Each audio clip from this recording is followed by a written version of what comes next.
What's up everyone, I'm Gushi, and today I present to you my CT15 Pure Melee build. This build has great AoE damage, a lot of crowd control abilities, and amazing survivability. So without further ado, let's get into it. So straight off the bat, there aren't many mods or abilities that really support boosting your melee damage. So we have to rely on other methods to get more damage in. And the way that we do that is by applying status effects that are supported with mods that debuff enemies. And the Techno is really great for this because we automatically get Toxic, Freeze, and Vulnerability directly with their abilities. On top of that, we're also going to be using Burn to boost that even further. So starting off with Freeze, we'll be using the tier 3 mod Shatter, which will have you dealing 25% more damage against enemies afflicted by Freeze. And the tier 2 mod Freezing Boost, which boosts damage against enemies afflicted by Freeze by 15%. And the way that we'll be freezing enemies is automatically from our melee attack. And our first skill that we'll be using, the Cryo Turret. And we need the Cryo Turret because we want enemies to be frozen before we melee them, so we can get that boost in damage earlier. Next status effect that we'll be using is Toxic. Similar to the Freeze, we'll be using a tier 3 mod Euthanizer, which has you dealing 25% more damage with enemies afflicted by Toxic. And the tier 2 mod Radical Therapy, which will have you doing 15% more damage against enemies afflicted by Toxic. To spread this status effect, we'll be using another skill, Blighted Turret, which is on a really low cooldown of 6 seconds, and through one of our class nodes called Brain Freeze. This states that your class melee skill also inflicts Toxic on enemies. Next, to get vulnerable to enemies, we'll be using the class node Exposing Toxin, which states that every time Toxic is afflicted to enemies, the vulnerable status is inflicted as well. Because all our melee attacks and the Blighted Turret is always inflicting Toxic, we basically get vulnerable for free.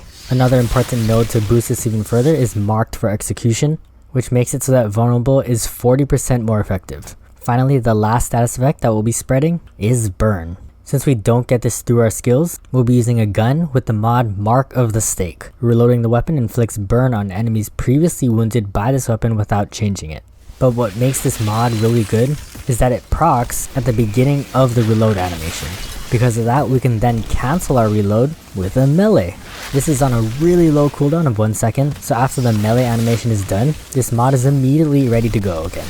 Alright, so that's all the ways that we get boosted damage through status effects. Next, we'll go over the other ways. On our gun, we'll also be using the tier 3 mod Fortress, which will give you a 43% damage boost from all sources. If you don't know how this works, basically if you have 50k armor or more, which in this case I do, you'll receive that 43% damage boost. If you want to learn more on exactly how this works, I'll link a Reddit article where I found this information.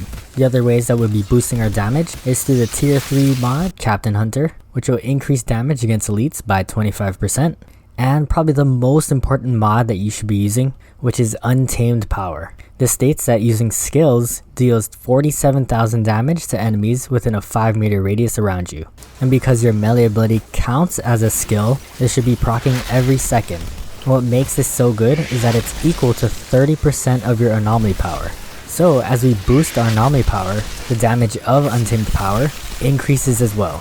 With the node Tech Bond, Ordnance skills increase anomaly power by 50% for 10 seconds, and Adrenalizing Antenna, activating a decay skill, increases anomaly power for you and your allies by 30% for 10 seconds. So anytime we use our Blighted Turret or Scrapnel, which is the third skill that we'll be using, we'll be getting buffs to our anomaly power, which in turn buffs Untamed Power. If we look in our damage sources, this by far is where most of your damage is going to come from. Finally, the last offensive mods that we'll be using are Martial Arts, reduce the cooldown of your melee by 50%, and Brawl, boost your melee skill damage by 100%.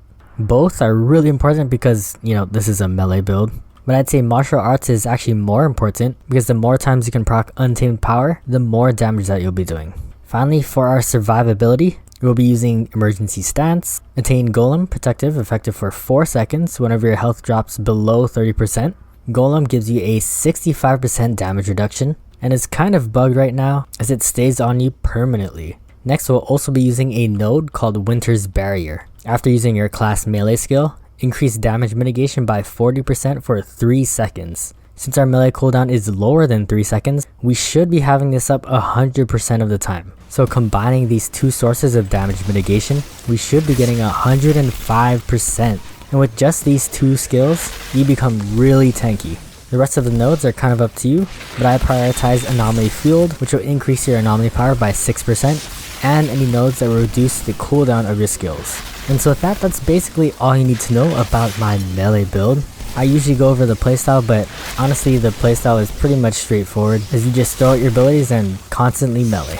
I'll leave you guys with this CT15 gold solo run. If you guys enjoyed this video, please drop a like. And if you think you're going to try this out, let me know in the comment section down below. And let me know what you guys think. As always, thank you guys for watching. Hope to catch you in the next one, and GG.